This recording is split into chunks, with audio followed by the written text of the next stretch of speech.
Welcome back to Rukmini fashion. నేను మీకు ఇప్పుడు ఒక ప్యాచ్ వర్క్ బ్లౌజ్ చూపిస్తున్నాను.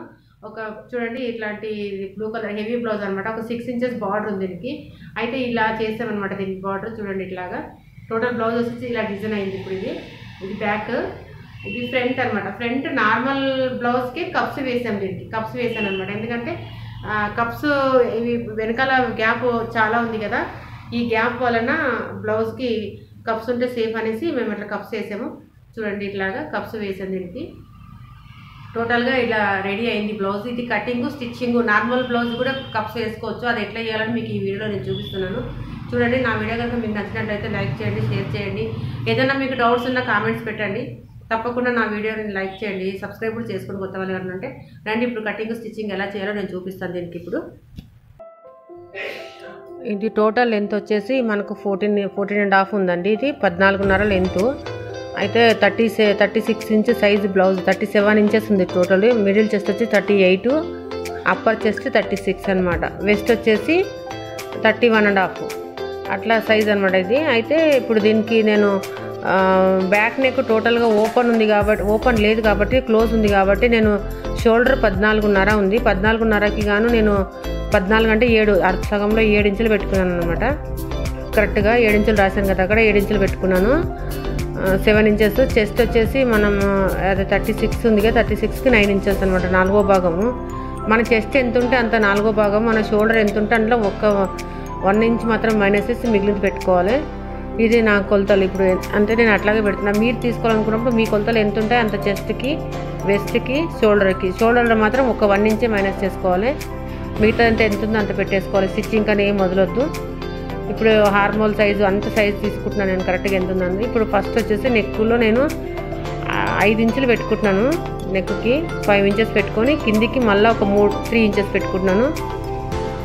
3 ఇంచెస్కి అక్కడ మార్కింగ్ వేసుకుంటున్నాను. 5 ఇంచెస్ కాడ నుంచి ఒక బాక్స్ లాగా అయింది అది. ఇప్పుడు మళ్ళీ కిందికి ఒక 6 ఇంచెస్ తీసుకుంటున్నాను అనమాట. అప్పుడు టోటల్ వచ్చేసి 9 ఇంచెస్ అయింది అది. దాని కింద మళ్ళీ ఒక 2 ఇంచెస్ తీసుకుంటున్నాను. అప్పుడు అది గ్యాప్ ఏంటంటే ఇప్పుడు 11 ఇంచెస్ టోటల్ నెక్ డౌన్కి అయింది నాకు టోటల్గా. అయితే ఇందులో మధ్యలో బార్డర్ ఉంది కదా, 6 ఇంచెస్ బార్డర్ ఉంది కదా, ఆ బార్డర్నే డిజైన్ చేస్తున్నాను అనమాట బ్యాక్ నెక్. చూడండి, ఇట్లా కట్ చేస్తున్నాను నేను. షోల్డర్ మొత్తం ఇట్లా కటింగ్ అయిపోదు. ఆర్మోల్, షోల్డర్ అంతా కట్ చేసేసుకోవాలి నీట్గా. కట్ చేసుకున్న తర్వాత ఏం చేయాలంటే ఇంకా ఫ్రంట్ భాగం తీసుకోవాలి. ఫ్రంట్ భాగం తీసుకొని ఫ్రంట్లో పెట్టుకొని ఈ ఫ్రంట్ పీసులు అన్నవి ఏమైతే మామూలుగా మనం కటింగ్ చేసుకుంటే 2 పీసులు వస్తాయి. దీంట్లో 4 పీసులు వస్తాయి అనమాట. ఎందుకంటే కప్స్ పెడతాం కాబట్టి 4 పీసులు వస్తాయి దీనికి. నార్మల్గా మనం ఎంత ఒక ఫ్రంట్లో ఒక 1/2 ఇంచ్ ఎక్కువ పెట్టుకోవాలి ఎప్పుడైనా సరే ఫ్రంట్ భాగానికి మాత్రము. ఇప్పుడు నేను చూడు షోల్డర్ తీసుకుంటున్నాను. దీనికి హార్మోల్ భాగం అవన్నీ పెట్టుకుంటున్నాను. ఈ ఫ్రంట్ నెక్ వచ్చేసి 5.5 పెట్టినా నేను. కిందికి డాట్స్కి వచ్చేసి అది ఎంత ఉందో అంటే మన చెస్ట్ ప్రకారం చెస్ట్ లెక్క మీదనే పోవాలి మీరు. నేను ఈ బ్లౌజ్ పీస్ లెక్కకే పెడుతున్నాను. మీరు ఎంత ఉందో అంత పెట్టుకోవచ్చు మీరు. ఇప్పుడు నేనైతే పాయింట్కి వచ్చేసి 11 ఇంచెస్ పెట్టుకున్నాను.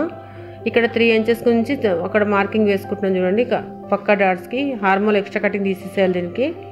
అన్ని బ్లౌజులకి ఎక్స్ట్రా కటింగ్ అని ఉండే ఉంటుంది కదా, అట్లా ఫ్రంట్లో ఎక్స్ట్రా భాగం తీసేసిన అక్కడ ఒక డాట్స్ వేసుకుంటున్నాను నేను. మళ్ళీ ఈ పెద్ద డాట్కి ఆ డాట్కి 1.5 ఇంచ్ డిఫరెంట్ ఉండాలి. అన్ని డాట్స్లకి 1.5 ఇంచ్ డిఫరెంట్ ఉండాలి ఎప్పుడైనా డాట్స్లు వేసుకుంటే. ఇట్లా వీల్ మార్క్తో వేసుకుంటే ఏమైతే కింద ఉన్న బ్లౌజ్ పీస్ కూడా మార్కింగ్ పడుతుంది అనమాట. వీల్ మార్క్ కంపల్సరీ వేసుకోవాలి మనము. ఇది ఒక 2 పీసులు కట్టింది. ఇట్లా ఇంకా 2 పీసులు ఎక్స్ట్రా కట్ చేసుకోవాలి. ఇప్పుడు స్లీవ్స్ కట్ చేస్తున్నాను నేను. స్లీవ్స్ క్లాత్ సరిపోదు, సో నేను కొంచెం తక్కువ అంటే చూడండి, స్లీవ్స్ వచ్చేసి నాకు 12 ఇంచులు ఉంది టోటల్ లెంత్. పెట్టుకున్న తర్వాత కిందికి ఒక 3 ఇంచెస్ పెట్టుకుంటున్నాను. మళ్ళీ నేను 3 ఇంచ్ పెట్టుకొని మార్కింగ్ వేసుకొని ఆర్మోల్ ఎంత ఉందో ఆర్మోల్కి సెట్ చేసుకోవాలి కరెక్ట్గా. మనం ఫిట్టింగ్ ఎంత వస్తుందో అంత, స్లీవ్స్కి ఎంత వస్తుందో అంత అక్కడ కూడా 5 ఇంచెస్ ఉంది, దాన్ని మార్కింగ్ వేసుకోవాలి. అట్లా ఎక్స్ట్రా మార్కింగ్ వేసుకోవాలి. దీని మీద వీల్ మార్క్ వేసుకోవాలి. అప్పుడు దాని మీద స్టిచ్ చేసుకొస్తే కరెక్ట్ బ్లౌజ్ ఫిట్టింగ్ అనేది కరెక్ట్గా వస్తుంది అనమాట. ఇట్లా ఇది అయిన తర్వాత ఇది ఎక్స్ట్రా కొంచెం తక్కువ ఉంది సైడ్లో పీస్, అందుకోసమని ఎక్స్ట్రా తర్వాత జాయింట్ చేసుకుంటున్నాను దాన్ని. ఇది ఎక్స్ట్రా కటింగ్, ఫ్రంట్లో ఎక్స్ట్రా కటింగ్ తీసేయాలి దీనికి కూడా. అది గుర్తు కోసం అక్కడ ఇంటూ మార్క్ వేసుకోవాలి. ఇప్పుడు చూడండి, 4 పీసులు కట్ చేసుకున్నాయి నేను. ఎందుకంటే కప్స్ ఉన్నందువల్ల 4 వస్తే ఇప్పుడు క్రాస్ పట్టి కట్ చేస్తున్నాను. క్రాస్ పట్టీలు అయిపోయిన తర్వాత మెయిన్ పీస్ తీసుకుందాం. ఇప్పుడు మనము ఇది బ్యాక్ పీస్ ఉంది కదా, ఇది మొత్తం అంతా కట్ చేసుకొని ఆ పీస్ని ఎత్తి పెట్టుకోవాలి. ఎందుకంటే దాని ప్రకారమే మనం తర్వాత మళ్ళీ పీసులు కట్ చేసుకోవాల్సి వస్తుంది. ఇప్పుడు స్లీవ్స్ కటింగ్ అవుతుంది. ఫస్ట్లో స్లీవ్స్ కటింగ్ అయిపోగానే ఫ్రంట్ కట్ చేసుకుంటా నేను. ఆ బార్డర్ తీసేద్దాం మనం. ఫస్ట్ బార్డర్ డిజైన్ కోసం ఉపయోగించుకోవాలి కదా, దానికోసం బార్డర్ పక్కన పెట్టేసుకొని ఇప్పుడు ఫ్రంట్ భాగం తీసుకోండి. మీకు ఏమైనా డౌట్స్ ఉంటే కామెంట్స్ పెట్టండి, నేను క్లియర్ చేస్తాను ఎవరికన్నా.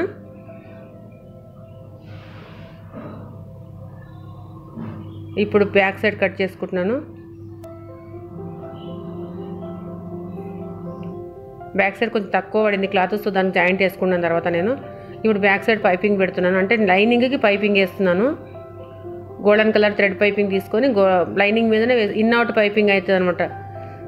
స్క్వేర్ నెక్, టోటల్ స్క్వేర్ నెక్కి వేసుకొచ్చినాను పైపింగ్ నేను. గోల్డెన్ కలర్ పైపింగ్ వేసుకొచ్చిన తర్వాత మెయిన్ పీస్ ఉంటుంది కదా, మెయిన్ పీస్ పెట్టుకొని దీనిపైన మళ్ళీ ఇన్ అవుట్ తిప్పేసుకోవాలన్నమాట. మనం లైనింగ్ మీద పైపింగ్ పెట్టుకొని వచ్చిన థ్రెడ్ పైపింగ్. ఇప్పుడు చూడండి మెయిన్ పీస్ ఉంది కదా, ఆ మెయిన్ పీస్ని జాయింట్ చేసుకున్నాను. కొంచెం అక్కడ జాయింట్ వచ్చింది, నాకు క్లాత్ సరిపోలేదు, సో దానివల్ల జాయింట్ వేయాల్సి వచ్చింది. అదేం కనబడదు పెద్ద, స్టిచ్చింగ్లో సమంగా వేసేసిన నేను. ఇట్లా పెట్టుకొని దానిపైన ఎక్కడైతే థ్రెడ్ మనం స్టిచ్చింగ్ వేసినామో ఆ స్టిచ్చింగ్ పైన మళ్ళీ స్టిచ్చింగ్ వేసుకొని రావాలన్నమాట.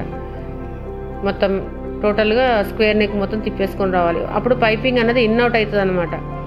ఇన్ అవుట్ అయితే బ్లౌజ్ ఫినిషింగ్ చాలా బాగుంటుంది. ఇన్ అవుటే చేయండి మ్యాక్సిమం. మీరు కూడా మీకు రాకపోతే ఈ వీడియో చూసి చేయండి, ఇన్ అవుటే చేసుకోండి. ఎందుకంటే ఇన్ అవుట్ చేస్తే బ్లౌజులకి ఫినిషింగ్ కొంచెం బాగా వచ్చుంటుంది, పైపింగ్ వస్తుంది అనమాట, అది బాగుంటుంది.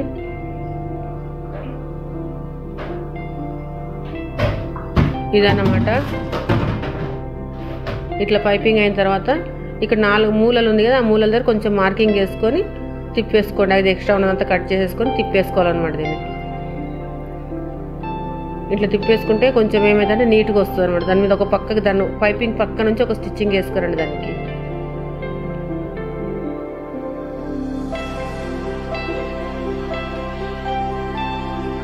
స్టిచ్చింగ్ వేసుకొని రావాలి. టోటల్గా పైపింగ్ పక్క నుంచి నిదానంగా తీసుకురావాలి. నేను డబల్ పుట్టే వేసుకున్నాను, మీకు రాకపోతే సింగిల్ పుట్టే వేసుకొని చేసుకోండి. అది గ్రిప్ అనేది కరెక్ట్గా కూర్చుంటుంది అనమాట. అట్లా స్టిచ్చింగ్ వేస్తే గ్రిప్ బాగా వస్తుంది.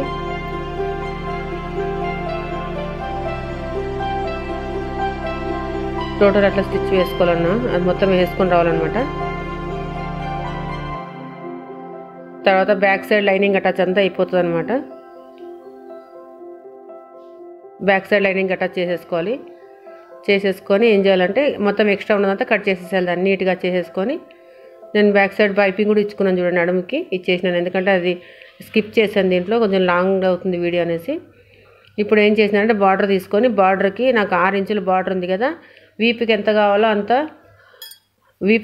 అంత తీసుకొని అది తిప్పేసుకున్నాను. కింద లైనింగ్ పెట్టేసుకొని మొత్తం దీన్ని కూడా పైపింగ్ ఇచ్చి తిప్పేస్తున్నాను అనమాట. ఇట్లా తిప్పేసుకున్న తర్వాత ఏం చేయాలంటే దానిపైన కూడా ఒక పైపింగ్ వేసుకున్నాం కదా, దానిపైన కూడా ఒక స్టిచ్చింగ్ వేసుకోవచ్చు. వేసుకున్నా సరే వేసుకోకపోయినా సరే, వేసుకుంటే కొంచెం గ్రిప్గా ఉంటుంది. ఇప్పుడు చూడండి, ఎక్కడ మనం షోల్డర్ 14 ఇంచులు ఉంది కదా, 14 ఇంచులు కరెక్ట్ షోల్డర్ వచ్చేలాగా చూసుకొని 3 ఇంచెస్ కిందికి పెట్టుకొని ఆ 14 ఇంచులో కరెక్ట్ షోల్డర్ సెట్ చేసుకొని సేఫ్టీ పిన్ పెట్టేసుకోవాలి. దానికి గుండు పిన్ ఉంటుంది కదా, గుండు పిన్ పెట్టేసుకుంటే అక్కడ కదలదు ఇంకా క్లాత్. అట్లా 14 ఇంచులు కరెక్ట్గా రావాలి నెక్ షోల్డరు. మళ్ళీ ఎక్కువ తక్కువ ఇట్లా బ్రాడ్ చేస్తే షోల్డర్ డ్రాప్ అవుతుంది, లేకపోతే సంకల దగ్గర రింకల్స్ వస్తాయి, అట్లా ప్రాబ్లమ్స్ వస్తుంది అనమాట. ఆ ప్రాబ్లం రావద్దంటే మన షోల్డర్ ఎంత ఉందో అంత కరెక్ట్గా పెట్టుకోవాలి. డిజైన్ నెక్లో కామన్గా సంకల దగ్గర బ్యాక్ సైడ్ రింకల్స్ వస్తూ ఉంటాయి. ఆ రింకల్ ఎందుకనే వచ్చేది, కొంచెం ఎక్కువ తక్కువ షోల్డర్ సెట్ చేస్తారు దానికోసమని. 14 ఇంచులు వచ్చింది. ఇప్పుడు దానికి స్టిచ్చింగ్ వేసుకొని రావాలి దానిపైన. ఇప్పుడు చూడండి, అది 6 ఇంచులు ఉంది, అది 14 ఇంచులు ఉంది. దానిపైన స్టిచ్చింగ్ వేసుకొని రావాలి. చూడు, ఇప్పుడు పిన్నులు పెట్టుకుంటే సేఫ్టీగా బాగుంటుంది. అట్లా స్టిచ్చింగ్ వేసుకొని రావాలి. దానికి మొత్తం పైపింగ్ మీద స్టిచ్చింగ్ వేయాలి పక్కన సైడ్ నుంచి. అది వేసుకొని అక్కడ రఫ్ చేసుకోవాలి. కొంచెం రఫ్ అనేది కొంచెం బాగా చేయాలి, ఎందుకంటే అది జాయింట్ ఉంటుంది కదా, జాయింట్ ఊడిపోకుండా అనమాట. సేఫ్టీ కోసం పిన్నులు రఫ్ బాగా చేసుకోవాలి దాన్ని.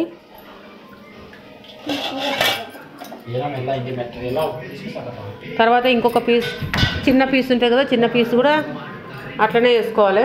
దాన్ని కూడా తిప్పేసుకోవాలన్నమాట. ఒక 2 ఇంచుల పట్టి కట్ చేసుకొని సేమ్ యాస్టీజ్ మనం పైకి ఎట్లా 6 ఇంచుల పట్టి కట్ చేసినాను సేమ్ చిన్న పీస్ కూడా అట్లనే కట్ చేసుకొని తిప్పేస్తున్నాను. 2 ఇంచెస్ తీసుకున్నాను. ఇది ఇట్లా వెడల్పులో మాత్రం 8.5 ఇంచులు తీసుకున్నాను. పొడవులో అడ్డంగా, పొడవులో మాత్రం 2 ఇంచులు వచ్చింది. చిన్న పట్టి అనమాట. దీనికి కుచ్చు కట్టుకోవచ్చు. తర్వాత మనము కుచ్చు కట్టేసుకుంటే చాలా చాలా బాగుంటుంది బ్లౌజ్. అది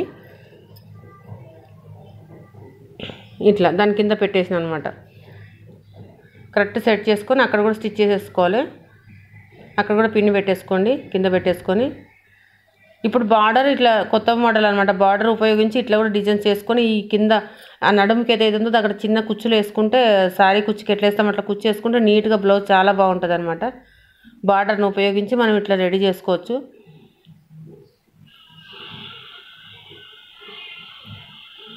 ఇట్లా అది కూడా రఫ్ చేసేసుకొని 2 సైడ్లో స్టిచ్చింగ్ చేసేసుకోవాలి. ఇది బ్యాక్ పార్ట్ ఇప్పుడు మనకు రెడీ అయిపోయింది అనమాట.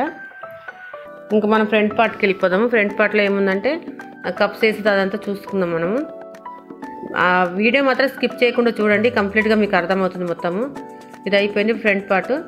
ఇప్పుడు ఏం చేయాలంటే ఫ్రంట్ పార్ట్ లైనింగ్ అటాచ్ చేసేసుకొని తర్వాత డాట్స్లు వేసుకోవాలి. లైనింగ్ అటాచ్ చేసేసుకుంటున్నాను ఫస్ట్ నేను. లైనింగ్ అటాచ్ చేసేసుకొని డాట్స్లు వేసేసుకొని కప్స్ ఉన్నాయి కదా అవంతా ఎందుకంటే స్కిప్ చేస్తున్నాను. స్టిచ్చింగ్ కదా మీరు చూసి వేసేసుకోండి. దాన్ని స్టిచ్ వేయాలి. వేసిన తర్వాత ఏమైందంటే ఇది వేస్తున్నాను చూడండి. సేమ్ అట్లా లైనింగ్ అటాచ్ చేసేసుకొని ఒక మెయిన్ పీస్కి ఒక లైనింగ్ అటాచ్ అవుతుంది. తర్వాత ఎక్స్ట్రా ఇంకొక లైనింగ్ ఉంటుంది అనమాట. సేమ్ 2 అట్లా అయిపోయిన తర్వాత ఇప్పుడు నేను డాట్స్లు వేసినాను. డాట్స్లు వేసిన తర్వాత చూడండి అట్లా మార్కింగ్ వేసుకొని 2 ఇది లైనింగ్ అనమాట. ఇది లైనింగ్ కూడా డాట్స్లు వేసుకొని సేమ్ డాట్స్లు మనం వీల్ మార్క్తో మార్క్ వేసుకుంటాం కదా అది కరెక్ట్గా అట్లనే దాని మీదనే మార్క్ రెండింటి మీద 4 పీసుల మీద సేమ్ మార్కింగ్ ఉండాలన్నమాట. అప్పుడే కరెక్ట్గా కూర్చుంటుంది బ్లౌజు. వీల్ మార్క్ అన్నది మీరు కంపల్సరీగా ఉపయోగించండి. టైలరింగ్లో అది ఇంపార్టెంట్. వీల్ మార్కు, చిన్న ట్రిమ్మరు, ప్రతిసారి కత్తెర వాడొద్దు. ఎందుకంటే ట్రిమ్మర్ పెట్టుకుంటే థ్రెడ్ కట్ అయినప్పుడు అది దానికి దీనికి అన్నిటికి పనికి వస్తుంది. అక్కడ ట్రిమ్మర్ వాడాలి మిషన్ పక్కన. నాకు అలవాటైందని నేను కత్తెర వాడుతున్నాను. కాకపోతే మీరు కొత్తగా ఎవరు నేర్చుకుందామంటే ట్రిమ్మరే వాడండి. థ్రెడ్ కట్ చేసిన ప్రతిసారి ఎమ్మింగ్ చేసినప్పుడు కానీ ట్రిమ్మర్ బాగా పనికొస్తుంది. ఇప్పుడు లైనింగ్ అటాచ్ ఇది క్రాస్ పట్టీలు రెడీ చేస్తున్నాను నేను. క్రాస్ పట్టీలు కూడా అన్నీ రెడీ చేసి పెట్టుకొని ఒకసారి ఇంకా కప్స్ వేసేస్తే డైరెక్ట్గా చూడండి అట్లా పైన స్టిచ్ చేసుకొచ్చి మళ్ళీ దాని పైనుంచి స్టిచ్ చేసుకోవాలి. మీకు అర్థం కాకపోతే నిదానంగా చూసుకోండి. వీడియో స్కిప్ చేయకుండా చూడండి, అర్థమవుతుంది ఖచ్చితంగా. మొత్తం టోటల్ లైనింగ్ అటాచ్ అయిపోవాలి. దానికి ఓపెన్ ఏం పెట్టుకోవద్దు. చూడండి నా పక్కన అక్కడ మిషన్ మీద ట్రిమ్మర్ ఉంది కనిపిస్తుంది కదా, ఆ ట్రిమ్మర్ అట్లా ట్రిమ్మర్ పెట్టుకోవాలి.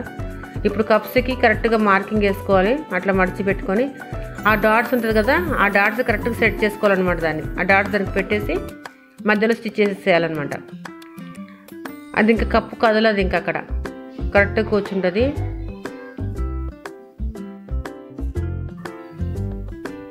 అట్లా కప్పు కూర్చుంటుంది కదా, దీనిపైన మెయిన్ పీస్ వేసేసుకోవాలి మళ్ళీ అట్లా. ఇప్పుడు మొత్తం జాయింట్ చేసుకొని రావాలి.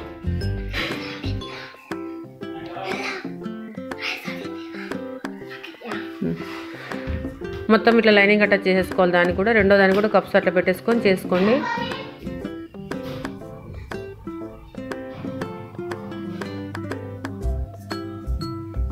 నా చేతిలో ఉంది కదా అదే ట్రిమ్మర్ అట్లాంటి ట్రిమ్మర్ పెట్టుకోండి పక్కన మీరు కూడా. ఇప్పుడు సేమ్ అనమాట, సేమ్ దీనికి ఎట్లా అటాచ్ చేసినామో దాన్ని కూడా సేమ్ అట్లా అటాచ్ చేసుకొని రావాలి. లైనింగ్ అటాచ్ ఇంకా టోటల్ కంప్లీట్ అటాచ్ చేసేసి క్రాస్ పట్టీలు వేసేసుకోవాలి. దీనికి కూడా క్రాస్ పట్టీ ఉక్స్ పట్టీ వేసేసుకొని పైపింగ్ ఫ్రంట్లో పైపింగ్ ఇచ్చేసుకుంటే థ్రెడ్ పైపింగ్ ఉన్న బ్లౌజులు ఎప్పటికైనా హైలైటే ఉంటాయి. అవి బ్లౌజులో థ్రెడ్ పైపింగ్ నేర్చుకోండి. టైలర్ అన్న వాళ్ళు ఎవరైనా సరే థ్రెడ్ పైపింగ్ నేర్చుకోండి. ఫర్దర్లో వచ్చే ట్రెండ్ అంతా థ్రెడ్ పైపింగే ఉంది. నార్మల్ పైపింగ్లో ఒకప్పుడు ఉండే కానీ ఇప్పుడు లేవు.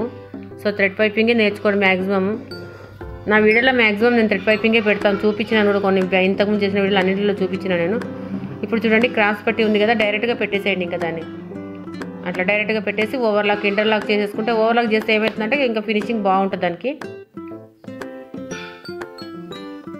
ఇట్లా డబల్ స్టిచ్ వేసేసుకోండి దానిపైన. మళ్ళీ ఇంకో పీస్ కూడా సేమ్ అట్లనే రెడీ చేసుకోండి. ఇప్పుడు అంతా రెడీ చేసుకున్నాక ఉక్స్ పట్టి కాజాపట్టి అంత చూడదు కప్స్ వచ్చినాక అట్లా ఉంటుంది. నేను అన్నీ పెట్టేసుకున్నాను. ఇది ఒకటి స్కిప్ చేశాను. ఉక్స్ పట్టి కాజాపట్టి సహజంగా మీకు వస్తుందని నేను అనుకుంటున్నాను. రాని వాళ్ళు ఉంటే కామెంట్ పెట్టండి. చూడండి ఫ్రంట్ నెక్కి పైపింగ్ ఇచ్చినాను, బ్యాక్ నెక్ ఫ్రంట్ నెక్ నేను ఇప్పుడు అటాచ్ చేస్తున్నాను. అటాచ్ చేసుకున్న తర్వాత స్లీవ్ అటాచ్ చేసుకొని ఫినిషింగ్ చేసుకుందాం మనం.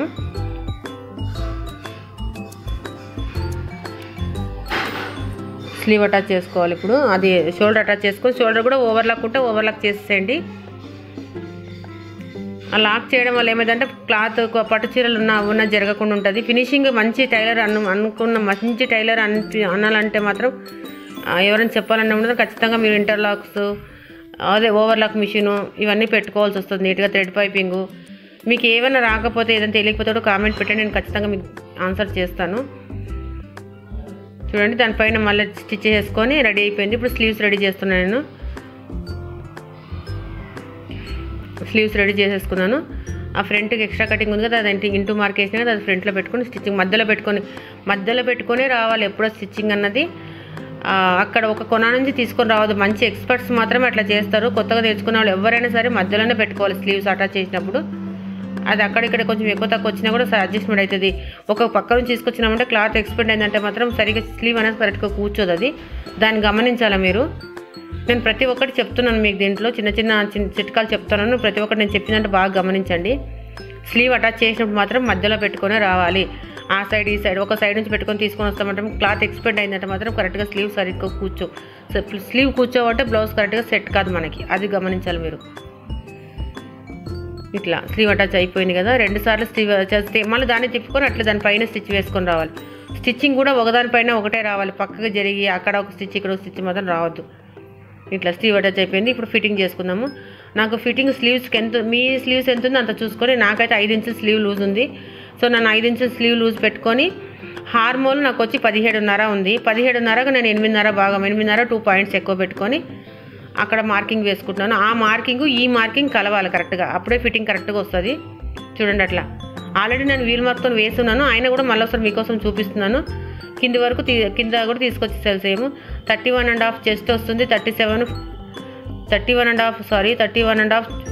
వెస్ట్ వస్తుంది, 37 చెస్ట్ వస్తుంది. కరెక్ట్ మెజర్మెంట్ వస్తుంది. వీల్ మార్క్ వేసే ఉన్నాం ఆల్రెడీ, మళ్ళీ అయినా కూడా ఒకసారి చూసుకోవడం మంచిది. ఇట్లా చెక్ చేసుకోవాలి. మిడిల్ చెస్ట్ వెస్ట్ స్లీవ్స్కి 5 ఇంచులు పెట్టుకున్నాను. హార్మోల్ దగ్గర చూడండి పైకి చేయాలి, అక్కడ చక్క దగ్గర మనం వేసి అట్లా పైకి చేసుకొని చేయితో కరెక్ట్గా పెట్టుకొని మన వేళ్ళకి మన కళ్ళకి మన మిషన్కి కరెక్ట్గా సెట్ అయి ఉండాలి. ఎప్పుడైనా మనం స్టిచ్ చేసినప్పుడు అప్పుడు కరెక్ట్గా స్టిచ్చింగ్ అనేది కరెక్ట్గా ఉంటుంది. ఇక్కడ పెట్టుకొని మనం మనసు పెట్టుకొని కుడితే మాత్రం కరెక్ట్గా రాదు. సో దానివల్ల మనం కరెక్ట్గా కుట్టాలంటే మనం అన్నీ చెక్ చేసుకుంటూ కుట్టాల్సి వస్తుంది. నాకు వెస్ట్ 31.5 వచ్చేసింది. ఇప్పుడు చెస్ట్ చూస్తున్నాను, మిడిల్ చెస్ట్ అట్లా చెక్ చేసుకోవాలన్నమాట. మధ్యలో పెట్టి టేపు నాకు 37 వస్తుంది, కరెక్ట్గా వచ్చింది మెజర్మెంటు. చూడండి 37 కరెక్ట్గా వచ్చింది. ఇప్పుడు దీన్ని మళ్ళీ పక్క నుంచి ఇంకా 3 స్టిచ్లు ఉంటే ఒక స్టిచ్ లూజు టైట్ ఉన్నా కూడా ఇప్పుకున్న ఇంకో 2 స్టిచ్చింగ్ అనేది సేఫ్టీగా ఉంటుంది. సో దానివల్ల మళ్ళీ ఒక స్టిచ్ వేస్తున్నాను దాని పక్కన నేను. ఇట్లా టోటల్గా వేసుకొని ఎక్స్ట్రా ఏమంటే నీట్గా కట్ చేసుకొని ఓవర్లాక్ చేసేసుకుంటే బ్లౌజ్ రెడీ, ఫినిష్ అయిపోయినట్టే, కంప్లీట్లీ బ్లౌజ్ రెడీ అయిపోయినట్టే. కుట్టే పని చేసే పని ఇప్పుడు టైలరింగ్ పని అంటే నీట్గా కుట్టి మంచి ఇస్తామంటే కస్టమర్ చాలా హ్యాపీ అవుతారు. సో వాళ్ళు హ్యాపీగా ఉంటే మనం కూడా ఆల్మోస్ట్ హ్యాపీని, ఇది గమనించాలి మీరు. నేనేమన్నా కొంచెం ఎక్కువ చెప్పింటే ఏమనుకోవద్దు. చూడండి ఇట్లాగా